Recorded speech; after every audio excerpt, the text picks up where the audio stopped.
नमस्कार साथियों, UPSC master में आपका स्वागत है। इस लेक्चर में हम कांग्रेस के उस अधिवेशन पर चर्चा करेंगे जिसने राष्ट्रीय आंदोलन की धारा को बदलकर रख दिया था। हम जानेंगे लाहौर अधिवेशन की पृष्ठभूमि और घटनाक्रम को। हम जानेंगे इस अधिवेशन में कौन कौन से प्रस्ताव पारित किए गए हैं उनको, और जानेंगे हर लिहाज से इस अधिवेशन के महत्व को। मेरा नाम है मनोज कुमार और आप मुझे फॉलो कर सकते हैं फेसबुक, इंस्टाग्राम और ट्विटर पर भी।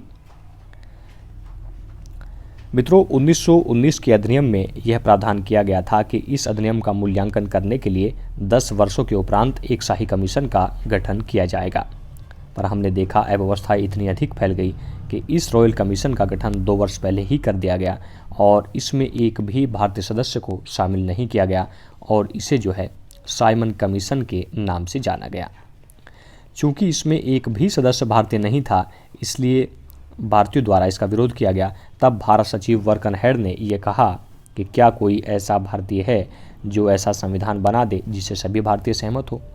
इसी चुनौती को स्वीकार किया कांग्रेस ने और इसी के चलते सर्वदलीय सम्मेलन बुलाया, जिनमें मोतीलाल नेहरू की अध्यक्षता में एक समिति का गठन किया गया और उसे जिम्मेदारी सौंपी गई कि वो एक ऐसा संविधान बनाए जिससे सभी भारतीय सहमत हो जाएं। पर देखते हैं, जैसे ही सर्वदलीय सम्मेलन में इस नेहरू रिपोर्ट को रखा गया तो इस पर विरोध हो गया। कांग्रेस के भीतर भी स्वयं जवाहरलाल नेहरू और सुभाष चंद्र बोस जैसे युवा नेता डोमिनियन स्टेट के स्थान पर पूर्ण स्वराज्य लेने को तुले हुए थे। मुस्लिम लीग ने भी इस रिपोर्ट का विरोध किया। उनका ये कहना था कि पृथक निर्वाचन क्षेत्र मुसलमानों के अधिकारों की रक्षा के लिए है और नेहरू रिपोर्ट में मुसलमानों के अधिकारों की अवहेलना की गई है। और इसी रिपोर्ट के विरोध में मोहम्मद अली जिन्ना ने 14 सूत्रीय कार्यक्रम प्रस्तुत किया और मुस्लिम लीग इसी पर अड़ी रही। मित्रों, इस नेहरू रिपोर्ट पर विचार विमर्श किया गया 1928 के कांग्रेस के अधिवेशन में, और जहां 2 वर्ष का समय दिया जा रहा था सरकार को कि वो नेहरू रिपोर्ट को स्वीकार करे, पर युवा जो नेता थे जिनमें सुभाष चंद्र बोस और जवाहरलाल नेहरू प्रमुख थे, वो इस बात को नदारद कर रहे थे कि 2 वर्ष का समय ज़्यादा है। तो उनका ये कहना था कि 1928 की ये बात हो रही है और 1929 तक सरकार को इसे मान लेना चाहिए। अगर सरकार डोमिनियन स्टेट हमें दे देती है तो ये हमें स्वीकार होगा, पर अगर 1929 के बाद सरकार हमारे प्रस्ताव को नहीं मानती है तब कांग्रेस को अगले उद्देश्य के रूप में पूर्ण स्वराज्य लक्ष्य पारित करना होगा। 1928 के इस अधिवेशन में जो ये घोषणा हो रही थी, इसे ही हम दीपावली घोषणा के नाम से जानते हैं। पर ब्रिटिश सरकार मूक बनी रही और समय चक्र घूम के 1 साल बीत गया, 1929 आ गया। अब फिर से कांग्रेस का नियमित समय पर अधिवेशन होना था और ये वो समय था जब मोतीलाल नेहरू वृद्ध हो गए थे और गांधी जी वो सर्वेसर्वा थे कांग्रेस के। तो ऐसा माना जाता है कि मोतीलाल नेहरू गांधी जी के पैरों में पड़ गए थे और कहा था कि मेरे जीते जी मेरे बेटे को कांग्रेस में कोई उच्च पद दे दीजिए। तो 1929 का जो अधिवेशन था उसी में महात्मा गांधी ने अपने सर्वाधिकारों का प्रयोग करते हुए जवाहरलाल नेहरू को कांग्रेस का अध्यक्ष बना दिया था। 1929 तक 3 ऐसी परिस्थितियां थी जो इस अधिवेशन को प्रभावित करने वाली थी। सबसे पहली परिस्थिति थी, मुस्लिम लीग का कांग्रेस से अलगाव हो चुका था। जहां कांग्रेस नेहरू रिपोर्ट के प्रस्ताव पर अड़ी हुई थी, मुस्लिम लीग जिन्ना के 14 सूत्रीय कार्यक्रम को अपना आधार बना रही थी। दूसरा था कि युवा पीढ़ी बड़ी दृढ़ता के साथ पूर्ण स्वराज्य की मांग कर रही थी और अब तो अध्यक्ष जो बनने वाले थे वो भी इस बात की अगुवाई कर रहे थे, जिनको हम जवाहरलाल नेहरू के नाम से जानते हैं।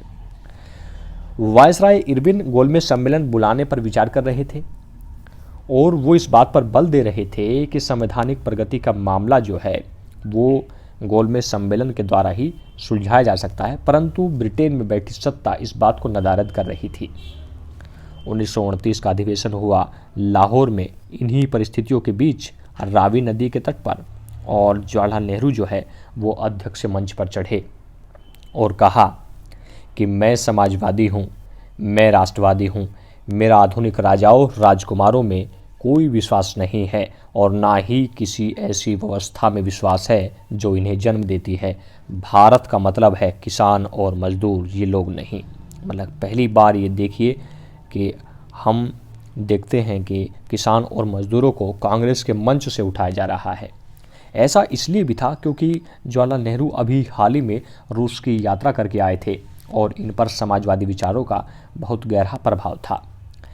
इस अधिवेशन में कांग्रेस ने अपने मंच से कुछ प्रस्ताव पारित किए जिनको हम इस रूप में देख सकते हैं।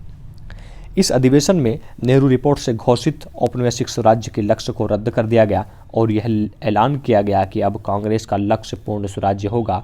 पूर्ण स्वराज्य से पीछे हम कुछ नहीं मांगेंगे क्योंकि दीपावली घोषणा को सरकार ने नदारद किया है।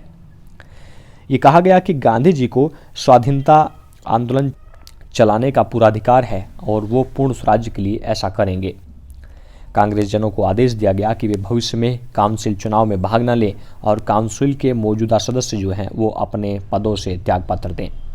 इस अधिवेशन में गांधी जी थोड़ा लेट हो गए थे और जब वो पहुंचे तो पूर्ण स्वराज्य का लक्ष्य पारित किया जा चुका था, तो गांधी जी काफ़ी नाराज हुए थे। जवाहरलाल नेहरू को उन्होंने कहा था कि बेटा आपकी गति थोड़ी तेज है, इसे कंट्रोल करो।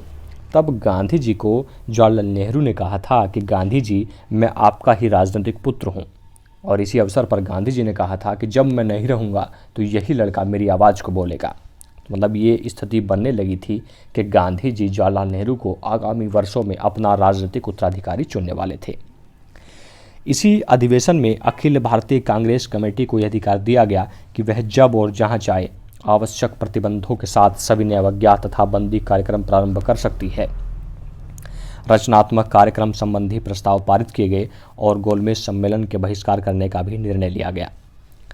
2 जनवरी 1930 को कांग्रेस की कार्य समिति ने यह निर्णय लिया कि हम जो है 26 जनवरी 1930 को पूर्ण स्वराज्य दिवस के रूप में मनाएंगे, जिसके चलते 26 जनवरी 1930 को पूरे राष्ट्र में प्रथम स्वतंत्रता दिवस मनाया गया और जवाहरलाल नेहरू ने रावी नदी के तट पर स्वतंत्रता का झंडा फहराया। राष्ट्रीय आंदोलन में इस अधिवेशन का विशेष महत्व है। ठीक वैसा ही महत्व है जैसा संयुक्त राज्य अमेरिका का जो राष्ट्रीय आंदोलन रहा है 1765 से 83 तक चलने वाला, उसमें 4 जुलाई 1776 का है। वहाँ जो है अमेरिका में जो क्रांतिकारी थे उन्होंने भी 4 जुलाई को स्वतंत्रता दिवस की घोषणा कर दी थी और ये माना था कि अब हम स्वतंत्रता से पीछे नहीं हटेंगे।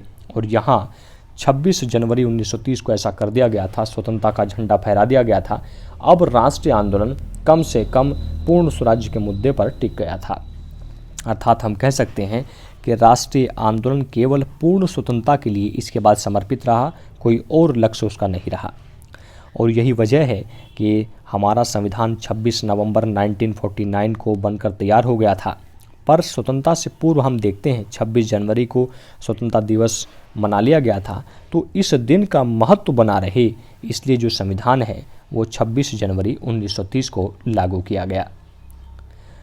उम्मीद है लेक्चर आपको बढ़िया से समझ में आया होगा। अगर आपका फिर भी कोई डाउट बचा है तो आप कमेंट सेक्शन में ज़रूर लिखें और इससे पहले जो है आप एक प्रश्न का उत्तर दें। मैं समाजवादी हूँ कथन किसका है? 4 विकल्प हैं, जवाहरलाल नेहरू, मोतीलाल नेहरू, सुभाष चंद्र बोस या गांधी जी। मिलते हैं नेक्स्ट लेक्चर में, तब तक के लिए जय हिंद, जय भारत, महाशक्ति भारत।